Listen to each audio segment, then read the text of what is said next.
Bismillahirrahmanirrahim. Assalamualaikum warahmatullahi wabarakatuh. Perkenalkan, nama saya Leni Nuraini, calon guru penggerak angkatan 11, berasal dari SMK Negeri 2 Banjar, Kota Banjar, Jawa Barat. Pada kesempatan kali ini saya akan membahas tentang demonstrasi kontekstual filosofi pendidikan menurut Ki Hajar Dewantara. Tujuan pendidikan menurut Ki Hajar Dewantara adalah menuntun segala kodrat yang ada pada anak-anak agar mereka dapat mencapai keselamatan dan kebahagiaan yang setinggi-tingginya, baik sebagai manusia maupun sebagai anggota masyarakat. Berdasarkan pandangan Ki Hajar Dewantara tentang tujuan pendidikan, bahwasannya pernyataan beliau ini mencerminkan pandangan yang mendalam tentang tujuan pendidikan melalui perspektif moral dan sosial.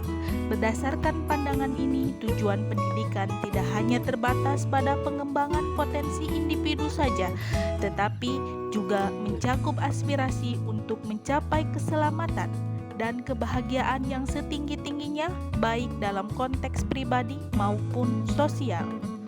Selanjutnya, trilogi pendidikan Ki Hajar Dewantara. Terdapat 3 semboyan pendidikan menurut Ki Hajar Dewantara, yaitu yang pertama adalah Ingarsa Sing Tulada, yang artinya seorang guru apabila di depan memberikan contoh yang baik. Yang kedua, Ing Madya Mangun Karsa, artinya apabila berada di tengah, seorang guru bisa membangun motivasi dan kekuatan. Yang ketiga, Tutwuri Handayani, yang artinya sebagai seorang guru apabila berada di belakang memberikan dorongan yang baik kepada peserta didik. Penerapan ide atau gagasan berdasarkan trilogi pendidikan Ki Hajar Dewantara. Semboyan yang pertama, Ingarsa Sing Tulada, yang artinya sebagai seorang guru apabila di depan memberikan contoh yang baik. Implementasi dari semboyan yang pertama adalah saya sebagai guru harus memberikan contoh yang baik kepada peserta didik, mulai dari cara saya berbusana, cara saya berbicara, dan cara saya berinteraksi dengan peserta didik, sampai pada cara saya menyelesaikan permasalahan di kelas. Di samping ini merupakan contoh pembiasaan positif yang saya lakukan di sekolah, yaitu selalu berpakaian rapi, memberikan contoh yang baik kepada peserta didik, salah satunya dengan menerapkan 5S: salam, senyum, sapa, sopan, santun. Semboyan yang kedua yaitu Ing Madya Mangun Karsa, yang artinya apabila berada di tengah, guru bisa membangun motivasi dan kekuatan. Implementasinya adalah saya sebagai guru harus berada di tengah-tengah peserta didik dan memberikan inspirasi serta motivasi yang positif bagi peserta didik, sehingga peserta didik lebih maju dalam proses belajarnya melalui proses diskusi di kelas. Selama proses diskusi berlangsung, saya harus mampu berbaur dan berkomunikasi baik dengan peserta didik, supaya peserta didik tersebut paham serta menguasai materi pembelajaran yang disampaikan di kelas. Video di atas merupakan contoh pembiasaan positif yang saya lakukan dalam implementasi semboyan yang kedua, yaitu melalui proses diskusi kelas.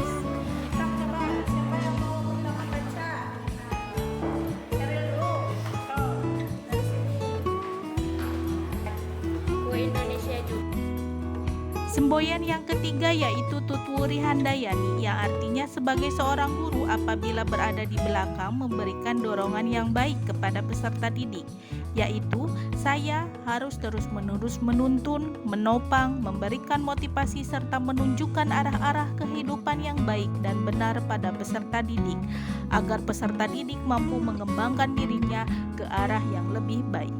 Foto di atas merupakan pemberian piagam penghargaan dengan kategori juara 3 kepada anak didik yang diwakilasi pada saat itu, yaitu pada kegiatan lomba tingkat nasional.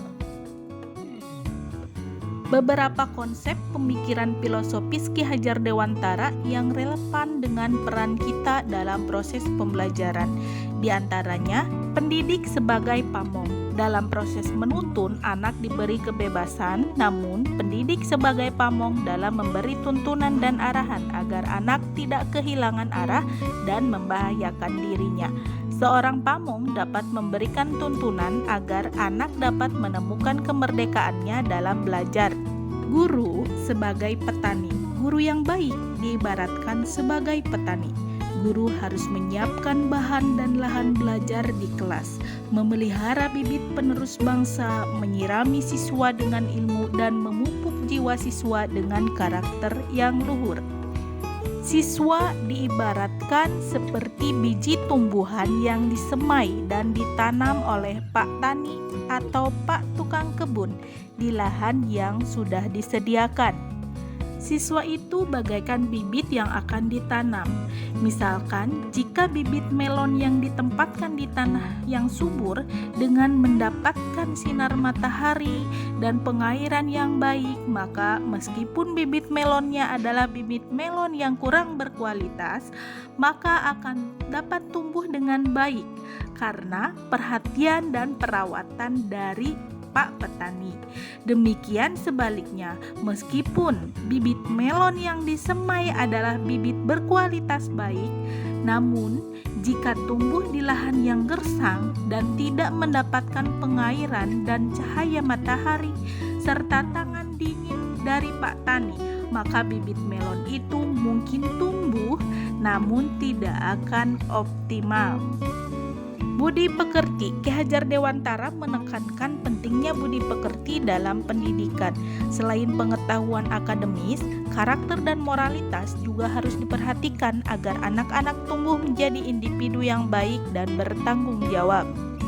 Kodrat alam dan kodrat zaman. Ki Hajar Dewantara mengajarkan bahwa sifat dan bentuk manusia timbul karena pengaruh kodrat alam, sedangkan isi dan irama sangat berkaitan dengan kodrat zaman. Pendidikan harus memperhatikan keseimbangan antara kodrat alam dan kodrat zaman. Teori konvergensi. Ini ada hubungannya dengan teori tabula rasa. Teori tabula rasa menganggap jika anak terlahir dalam keadaan kosong yang tidak memiliki ide bawaan lahir, sehingga dapat diisi sesuai keinginan pendidik dengan pengetahuan dan wawasan. Teori negatif mengibaratkan anak seperti kertas yang telah penuh dengan coretan, sehingga pendidikan seperti apapun tidak dapat diterima. Selanjutnya, Ki Hajar Dewantara tidak serta-merta percaya dengan kedua teori tersebut dan terciptalah teori konvergensi yang merupakan penggabungan dari keduanya. Dalam teori konvergensi, Ki Hajar Dewantara mengibaratkan setiap anak seperti kertas yang sudah terisi dengan tulisan namun masih samar dan belum jelas arti dan maksudnya. Dalam hal ini, guru bertugas untuk menebalkan tulisan yang samar tersebut sehingga memiliki arti yang jelas. Berhamba pada anak. Sebagai pembelajar, kita harus menghormati dan menghargai anak-anak sebagai individu yang memiliki potensi uniknya masing-masing. Berhamba pada anak berarti mengakui keberagaman kemampuan dan minat siswa, serta memberikan dukungan untuk berkembang sesuai kodratnya.